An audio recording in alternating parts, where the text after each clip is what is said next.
어느 작은 시골 마을에 귀신 나오는 집으로 유명한 낡은 한옥이 있었다. 마을 사람들은 그 집에 대한 다양한 소문을 퍼뜨렸다. 그 집에서 살던 사람들이 하나같이 미쳐버리거나 사라졌으며 밤이면 기이한 소리가 들린다는 것이었다. 하지만 그 집의 정확한 사연이나 진실을 아는 사람은 없었다. 집은 오랫동안 비어 있었고 그 주변은 사람들이 오가는 일이 드물었다. 그러던 어느 날 도시에서 온 젊은 부부가 그 집으로 이사를 왔다. 그들은 최신 유행을 따르는 도시인들이었고 인터넷에서 그 집에 관한 무시무시한 이야기를 접했지만 전혀 신경 쓰지 않았다. 심지어 저렴한 가격에 큰 한옥을 얻을 수 있다는 사실에 오히려 기뻐했다. 부부는 그 집을 잘 꾸미고 마을에 적응하며 행복한 시간을 보내기 시작했다. 그러나 시간이 지나면서 부부에게 이상한 일이 발생하기 시작했다. 한밤중에 마당에서 싸움 소리가 들리거나 집안에서 설명할 수 없는 찬 기운이 느껴졌다. 처음에는 바람이라든가 건물의 낡은 구조 때문이라고 생각했지만 이상한 일들이 점점 빈번해졌다. 어느 날 밤 남편은 잠에서 깨어났다. 침대 옆에서 누군가 자신을 지켜보고 있는 것 같은 불안한 느낌 때문이었다. 불을 켜보니 아내는 깊은 잠에 빠져 있었다. 남편은 다시 잠에 들려 있지만 이번에는 거실 쪽에서 낮은 목소리가 들렸다. 그 목소리는 처음에는 알아듣기 힘든 중얼거림 같았지만 점점 명료해졌다. 나가라, 나가라. 이 곳은 너희가 있을 곳이 아니다. 남편은 겁에 질려 거실로 나가 불을 모두 켰다. 그러나 거실에는 아무도 없었다. 돌아와 아내에게 이 사실을 이야기했지만 아내는 웃어넘겼다. 꿈 꿨어. 스트레스 때문이야. 그러나 그런 현상은 다음 며칠 동안 계속해서 반복되었고 아내 또한 이상한 일을 경험하게 되었다. 발걸음 소리, 속삭임, 그리고 문이 저절로 열리고 닫히는 등등. 결국 그들은 이 집에 무언가 잘못되었다는 것을 인정하지 않을 수 없었다.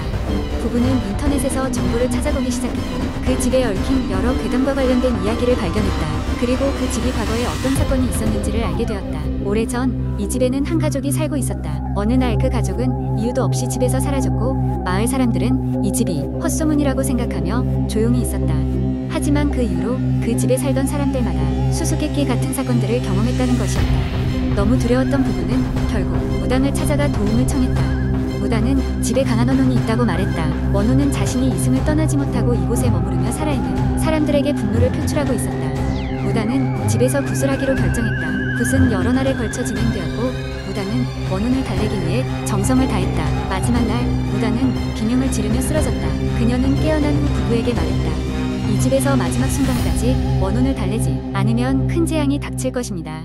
그 말을 들은 부부는 당장 집을 떠나기로 결정했다. 짐을 꾸리고 도망치듯 그 집을 빠져나온 후 다른 도시로 이사를 갔다. 이후로는 특별한 이상 현상을 경험하지 않았지만 그 집에 대해 생각하면 아직도 등골이 오싹해졌다. 그리고 몇 년 후 부부는 뉴스에서 그 집이 다시 매물로 나왔다는 소식을 접했다.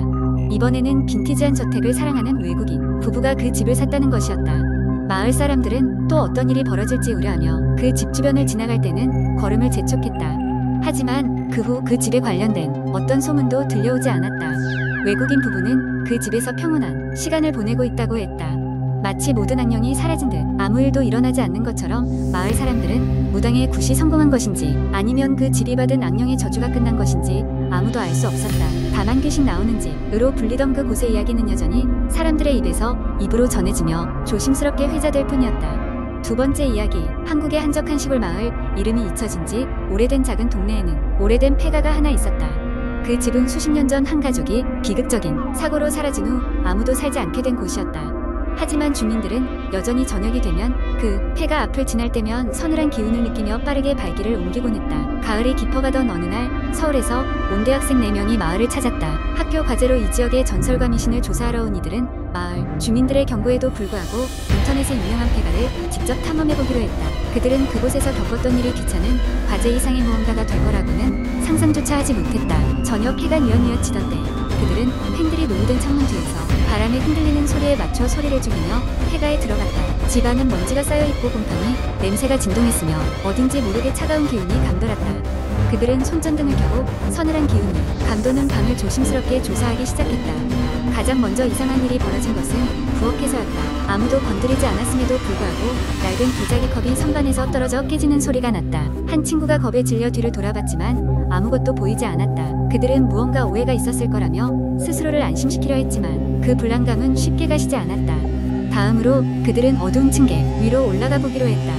삐걱거리는 계단을 따라 위층에 도달했을 때 그들은 생각지도 못한 광경을 마주했다. 낡은 복도 끝 방문 틈으로 예시대의 흑백 사진 여러 장이 바닥에 흩어져 있는 것이 보였다. 사진들 속에는 일가족의 행복한 모습이 담겨 있었지만 그 사진의 얼굴들이 시간이 지남에 따라 흐릿하게 변형되어 있었다. 주눅든 그들은 이제 그 방을 나가고 싶었지만 갑작스러운 문 닫히는 소리와 함께 복도의 온도가 급격히 떨어졌다. 그들 중 하나가 소리를 지르며 손전등을 떨어뜨렸고 빛은 다시 어둡게 번져나갔다. 공포에 질린 나머지 친구들은 방을 나서려고 했지만 이상하게도 그들 중 한 명이 방으로 이어지는 문 곁에 멈춰섰다. 그는 무언가에 사로잡힌 듯 좀비처럼 방 안을 응시하며 미동도 하지 않았다. 나머지 친구들이 그에게 다가가 이름을 불렀지만 그는 아무 대답이 없었다. 손을 잡고 흔들자 그들은 그의 눈에 눈물이 흘리고 있는 것을 보았다. 친구들은 무언가 이들이 이해할 수 없는 더 큰 존재가 그들의 친구를 붙잡고 있음을 직감했다. 그들은 서로 짧게 눈빛을 교환한 뒤 결심했다. 그리고는 그의 손을 힘껏 잡아당겨 방 밖으로 끌어내기 시작했다. 갑자기 방 안에서 쾅하는 소리와 함께 그들을 내보내려는 듯한 것엔 바람이 몰아쳤다. 불안과 경악 속에서 그들은 있는 힘껏 방을 빠져나왔고 거의 문턱을 뛰어넘는 순간 문이 거칠게 닫히고 말았다. 밖으로 뛰쳐나온 그들은 호흡을 가다듬으며 망연자실한 상태로 폐가를 바라보았다. 그리고는 다시는 그 집에 들어가지 않겠노라 다짐하며 황급히 그 마을을 떠났다. 며칠 뒤 과제 제출을 위해 경험한 모든 것들을 정리하던 중에 그들은 폐가에서 주운 흑백 사진 하나를 다시 들여다보았다. 그리고 소름 끼치게도 그곳에 자신들과 또 닮은 인물들이 찍혀 있었다는 사실을 발견했다. 그 후로 그 집에 대한 전설과 괴담은 더욱 확고해졌다. 아무도 그곳에 들어가려 하지 않았고 오직 오래된 사진만이 그날의 무서운 이야기를 대변하는 유일한 증거로 남게 되었다. 그들은 이미 알고 있었던 것처럼 그 집에는 그들보다 훨씬 오래된 더 큰 무언가가 존재하고 있었던 것이다.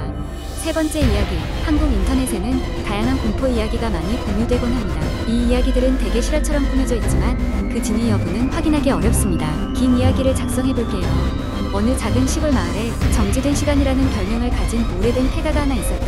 이 집은 마을 끝자락에 위치해 있어서 사람들의 왕래가 거의 없었으며 집 주위로는 잡초가 무성하고 기이한 기운이 감돌았다. 주민들은 오랜 세월 동안 이 집을 무서워했는데 그 이유는 이 집에서 일어난 기묘한 실종 사건 때문이었다.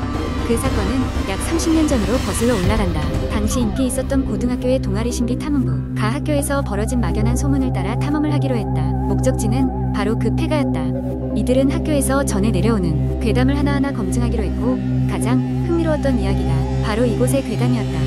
탐험 당일 동아리 부원 5명은 학교가 끝난 후 폐가를 향했다. 집에 들어섰을 때 해가 지기 시작했고 주위는 이미 어둠에 쌓여 있었다. 부원들은 긴장감 속에서 서로 손전등을 밝혀가며 집안을 둘러보기 시작했다. 낡은 목재 계단은 밟을 때마다 삐걱거렸고 벽에는 오래된 벽지가 너덜너덜하게 벗겨져 있었다. 조금씩 탐험을 하던 중 맨 앞서 가던 부원인 준호가 계단을 올라 2층 방으로 들어섰다. 방 안은 이상하게도 온전하게 보존된 채로 마치 누군가 방금 전에 떠난 것처럼 깔끔했다. 준호는 그곳의 분위기가 이상하다는 것을 인지하며 조심스럽게 방을 살펴보기 시작했다.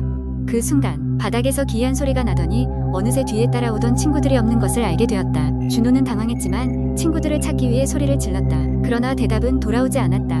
그때부터 준호는 시간이 왜곡된 듯한 느낌을 받기 시작했다.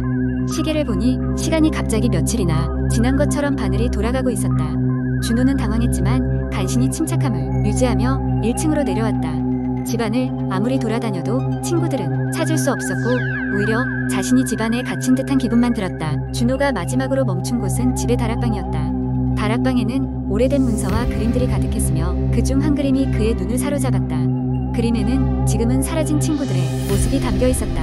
모두가 괴기한 표정으로 준호를 바라보고 있었고 그 뒤에는 한 남자가 서 있었는데 마치 이 모든 상황을 조종하고 있는 것 같은 얼굴이었다.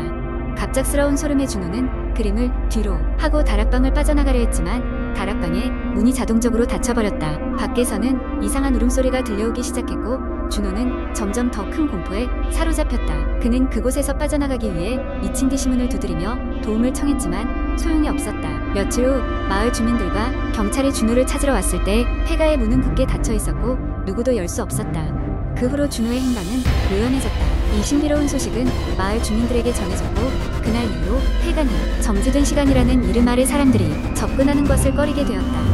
그 사건 이후로 가끔씩 그 집 근처를 지날 때면 뭔가 이상한 울음소리가 들리곤 했다는 소문이 돌았다. 그 울음소리는 어딘가의 메아리처럼 마치 실종된 사람들이 아직도 그곳에서 도움을 기다리고 있는 것처럼 들렸다고 한다. 이 이야기는 오늘날에도 인터넷에서 다시금 회자되곤 하며 새로운 탐험가나 호기심 많은 이들이 그 집을 찾지만 아무도 그 안에 감춰진 비밀을 풀지 못한 채 돌아오곤 한다. 그리고 그들이 돌아온 날 밤에는 늘 더 이상한 꿈을 꾸었다는 이야기가 전해진다. 꿈속에서 그들은 시간을 잃은 어둠의 집에서 비명을 지르던 준호와 그 친구들을 마주했다고 한다.